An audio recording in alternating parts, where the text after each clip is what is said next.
नमस्कार स्वागत करुच्ची आज मुख्य गुरुत्वपूर्ण खबर को आपण मानकु दर्शक बंधु एबे आमर हस्तगत होइतिबा खबर रही लघुचाप संपर्कित एवं वर्षा संपर्कित राज्य में वर्तमान जारी रही लघुचाप जनित वर्षा एवं विभिन्न स्थान में तुहाकु तुहा वर्षा जारी रही लघुचाप धीरे धीरे दुर्बल होबार लगी तेबे वर्षा आउ 2 दिन 10 तारिख रु बदलिबो पाग तेबे जानिबा पाणीपाग विज्ञानी मानकर मतामत कौन रही एवं पाणीपाग उपर सविशेष तथ्य से कौन प्रदान करछन्ती जानिबा ए भिडियो रे सेति आपण निश्चित भिडियो प्रथम रु शेष पर्यंत देखिबे। जदि भिडियो भल लगे तेज पाखे लाल बटन निश्चित सब्सक्राइब करें पाखे आसुवा बेल आइकन बजाई देवे ऊपर आसुवा ऑल नोटिफिकेशन क्लिक कर भूलिबेनि जहाँफल एभली भिडियो सर्वप्रथमे आपण मान निकट में पहुँच पार। तेज आसतु जानिबा आजिर एही पाणीपाग संपर्कित विशेष गुरुत्वपूर्ण सूचना।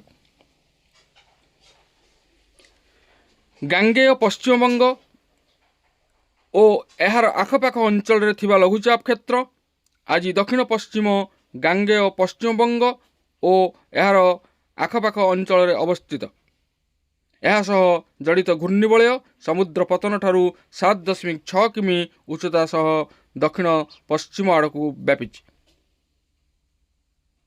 यह आसंता 2 दिन मध्य झारखंड और उत्तर छत्तीसगढ़ दे धीरे धीरे पश्चिम उत्तर पश्चिम आड़ को गति करिवार संभावना रही। यार प्रभाव रे आज नुआपड़ा बरगड़ और बलांगीर जिल्लार विभिन्न स्थान में प्रबल वर्षी बेले अवशिष्ट ओडिशा रे मध्य वर्षा होइछि। लघुचाप प्रभाव रे आसंता काली मध्य विभिन्न जिल्ला रे प्रबल वर्षार संभावना रही।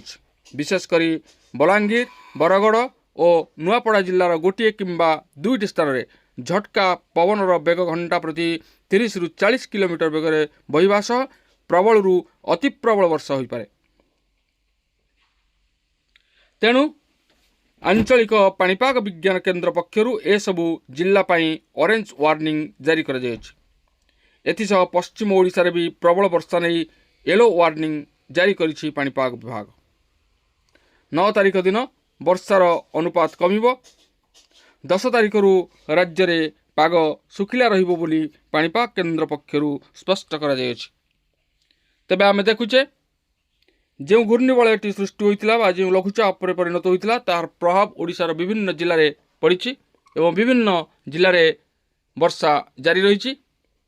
यही भाव में पाग 10 तारिख पर्यंत जारी रहिबो बोली पाणीपाग विज्ञानी माने आकलन करछन्ती। तेज आम देखुचे आकाश वर्तमान मेघाच्छन्न अच्छी एवं विभिन्न स्थान में वर्षा जारी रही। तेबे ए थिला आजिर पाणीपाग संपर्कित एक विशेष गुरुत्वपूर्ण सूचना। आज एतिकी पुणी देखा आगामी भिडियो रे। रहुछि धन्यवाद नमस्कार।